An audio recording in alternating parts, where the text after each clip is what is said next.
दिल दुखता है यार।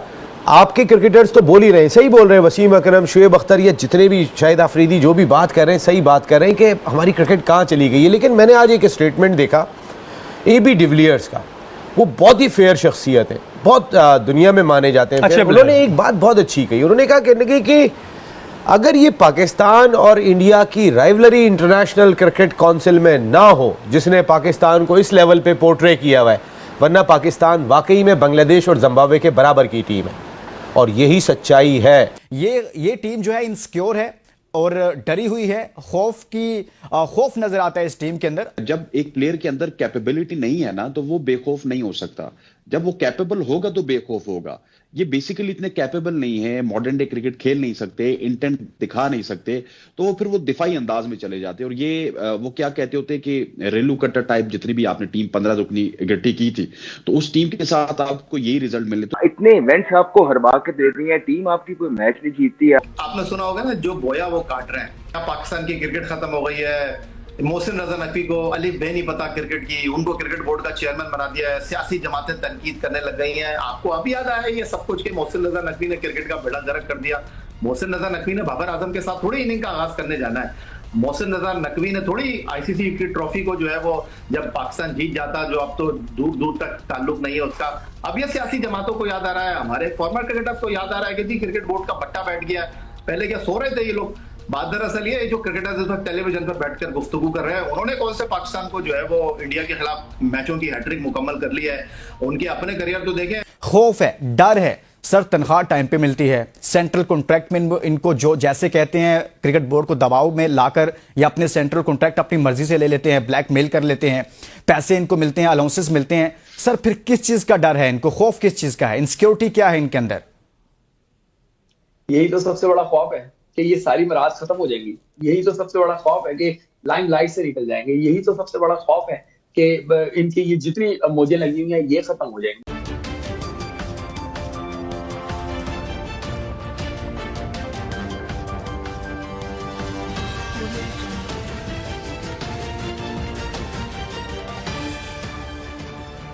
नमस्कार दोस्तों, मैं हूं नीरज और आप देख रहे हैं दुनियादारी।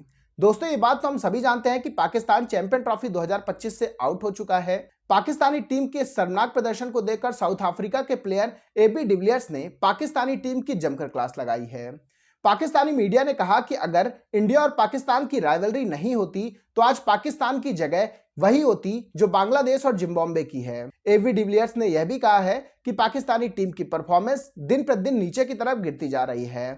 उन्होंने कहा कि जो टीम अपने होम ग्राउंड में सबसे पहले टूर्नामेंट से बाहर हो जाए, उस टीम के प्रदर्शन से आप क्या ही उम्मीद लगा सकते हैं। AB डिविलियर्स ने आगे यह भी कहा है कि पाकिस्तान और इंडिया में कोई भी कंपैरिजन अब नहीं बनता है। इंडिया की टीम उसमें बहुत आगे निकल चुकी है। AB डिविलियर्स के इस बयान के बाद एक बार फिर से पाकिस्तानी मीडिया का रोना शुरू हो गया है। पाकिस्तानी मीडिया ने कहा कि AB डिविलियर्स ने जो हमारी टीम को लेकर स्टेटमेंट दिया है वह पूरी तरीके से सही बैठता है। इसका मेन रीजन यह है कि पाकिस्तानी टीम का ICC टूर्नामेंट में प्रदर्शन बहुत ही खराब रहा है। चाहे हम बात करें 50 ओवर वर्ल्ड कप 2023 की या फिर बात करें एशिया कप 2023 की, इसके बाद हम बात करें T20 वर्ल्ड कप 2024 की या फिर बात करें चैंपियन ट्रॉफी 2025 की, इन सभी टूर्नामेंट्स में या इन सभी ICC इवेंट्स में पाकिस्तानी टीम की परफॉर्मेंस इतनी गंदी रही है कि आप उम्मीद भी नहीं कर सकते हैं। पाकिस्तानी मीडिया ने कहा कि अब पाकिस्तानी टीम की गिनती टॉप 5 में नहीं बल्कि बॉटम 5 में होती है। तो दोस्तों, आइए चलते हैं और देखते हैं कि पाकिस्तानी मीडिया ने AB डिविलियर्स के द्वारा दिए गए इस स्टेटमेंट को लेकर और क्या कहा है। ये चारों के चारों 5-6 कह लें इनको, ये तो सारे के सारे वहीं बैठे हुए हैं। इनकी मौजूदगी में आप 2022 में हारते हैं, इनकी मौजूदगी में आप 2023 का एशिया कप हारते हैं, इनकी मौजूदगी में आप 2023 का वर्ल्ड कप हारते हैं, इनकी मौजूदगी में आप 2024 का T20 और अब एक मरतबा चैंपियंस ट्रॉफी हार जाते हैं। सेलेक्टर्स तब्दील हो गए, कोचेस तब्दील हो गए, चेयरमैन तब्दील हो गए, ये प्लेयर्स यहीं बैठे हुए हैं। क्या इनका एहतसाब, क्या इनकी अकाउंटेबिलिटी नहीं होनी चाहिए? इनकी अकाउंटेबिलिटी होनी चाहिए। जो गैरी कर्स्टन ने, मैं तो कहूंगा कि जो गैरी कर्स्टन ने USA में पहले राउंड में बाहर होने के बाद जो ड्रेसिंग रूम में आखिरी गुफ्तगू की थी, उसको मनोअन जो है वो सामने लाना चाहिए। उसको इनको प्लेयर्स को दिखाना चाहिए कि ये आप लोगों का बिहेवियर था। एक दूसरे के साथ वो मिलते नहीं है, ये भी गैरी कर्स्टन ने बताया था। एक दूसरे के साथ प्लानिंग का हिस्सा नहीं बनते, तब बताया था।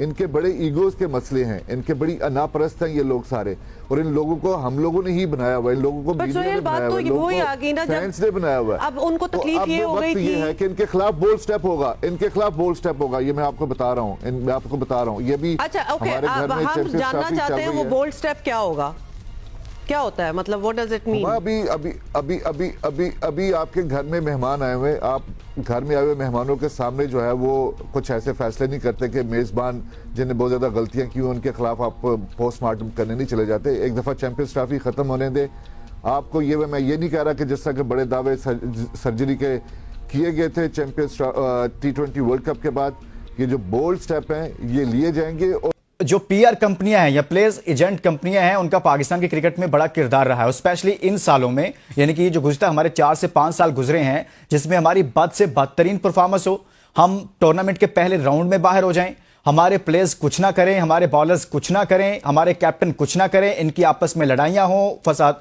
आपस में एक कह लें कि फसाद बर्पा किया हो टीम के अंदर, लेकिन उसके बावजूद सिलेक्टर्स चेंज होते हैं। जैसे शुएब ने कहा कि पिछले 5 से 6 सालों में हमारे 25-26 सिलेक्टर्स के सिलेक्शन कमेटी के मेंबर चेंज हो गए, लेकिन वो प्लेयर्स एजेंट कंपनियां या फिर जो पीआर कंपनियां हैं सर, वो इतनी ताकतवर हैं कि वो इनके लिए इतना काम करती हैं कि वो इनको ड्रॉप नहीं होने देती। अब मुतहरिक हो गई हैं वो।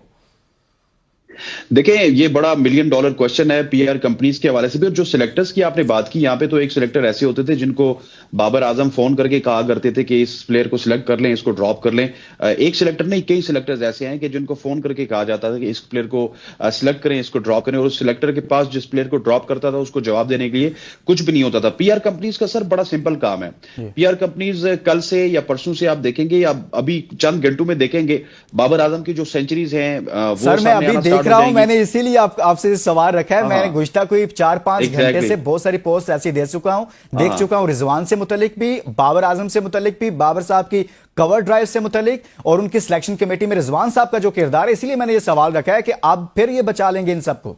हाँ ये देखें ना, अभी तो इनिशियल स्टेज पे आपकी कोई क्रिकेट से ज्यादा वाबस्तगी रखते हैं तो आपके सामने तो आ गया, अब ये वायरल होना स्टार्ट हो जाएंगी और सारे लोग फिर टॉक अबाउट के देखो यार बाबर की तो 70 की एवरेज है जीत में और हार में, उसकी 20 की एवरेज है, बाकी टीम सारी नकारा है। रिजवान की तो ये एवरेज है, बाकी टीम सारी नकारा है। और उसके बाद एक और काम होगा सर, कहते हैं उनकी एक कवर ड्राइव पे 10 टूर्नामेंट कुर्बान।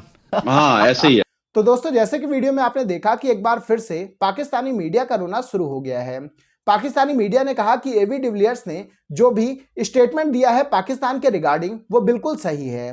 पाकिस्तानी टीम की परफॉर्मेंस लगातार नीचे की तरफ गिरती जा रही है।